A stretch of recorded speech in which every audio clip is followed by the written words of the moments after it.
All কি খবৰ আপোনালোকৰ? আজি এটা মই নতুন ৰেচিপি লৈ আহিছোঁ ভিডিঅ'টোত।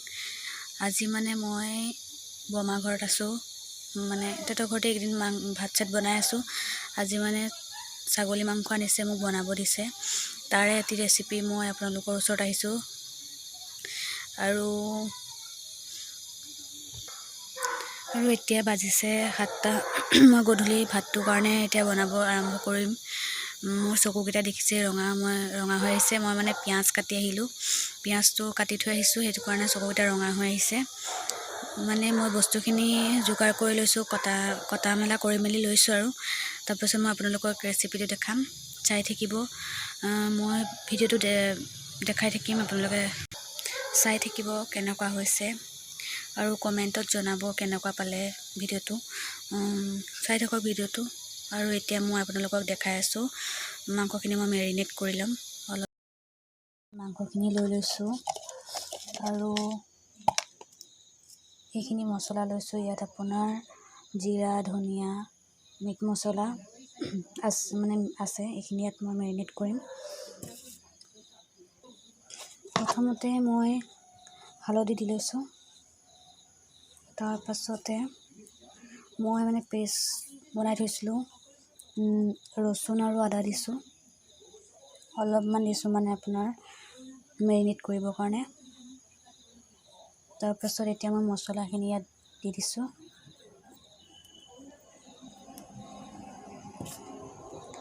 তাৰপাছত নিমখটো দিয়া হ'ব। এতিয়া অলপমান ইয়াত মিঠাতেল দি ল'ম। মিঠাতেল দি মেৰিনেট কৰি ল'ব লাগিব।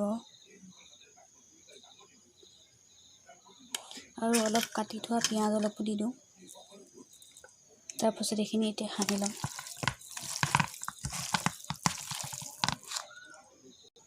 মোৰ মেৰিনেট কৰা হৈ গ'ল।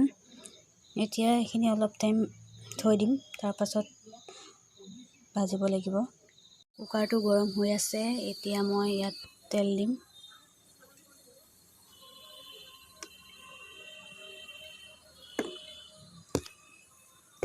তেলখিনি দি লৈছোঁ।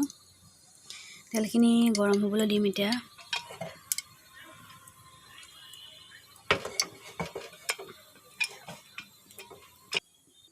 ইয়াতে মই এতিয়া 2 খিলা তেজপাত দি দিম।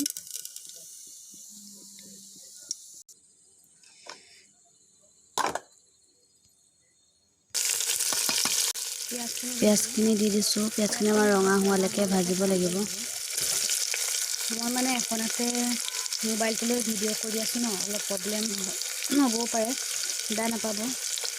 অকণমান মানে বেকা বেকি হৈ যাবও পাৰে।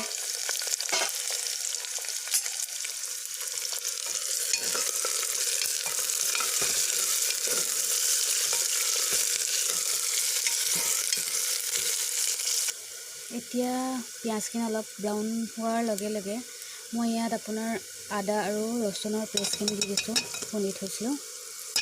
সেইখিনি এড কৰি দিছোঁ ইয়াতে।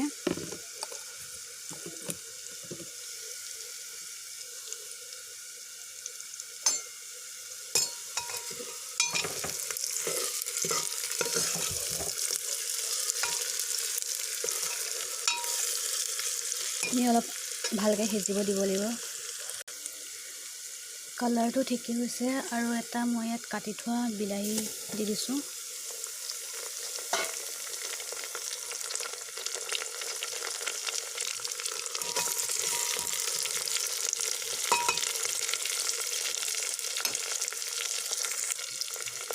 আৰু আপোনালোকে সোৱাদ অনুযায়ী আপোনালোকে নিমখটো দিব। মই নিমখটো ইয়াত দি দিছোঁ।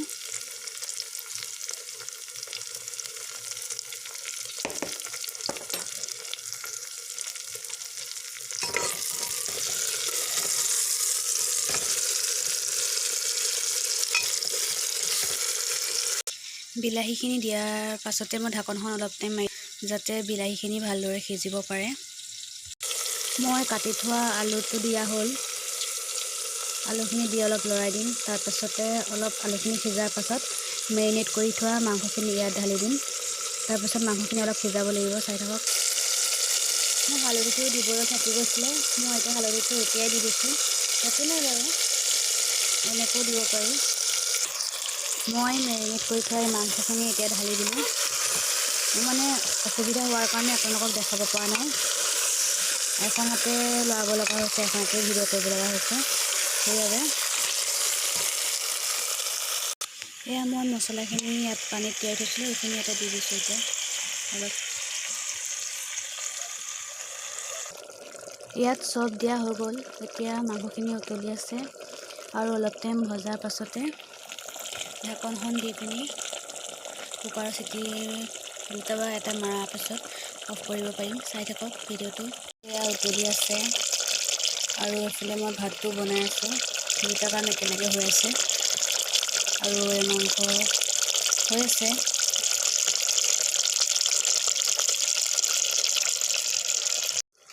মাংসটো এতিয়া প্ৰায় সিজিছে আৰু অলপ সিজাৰ পাছতে ঢাকনখন দি মই কুকাৰত চিটি মৰাম।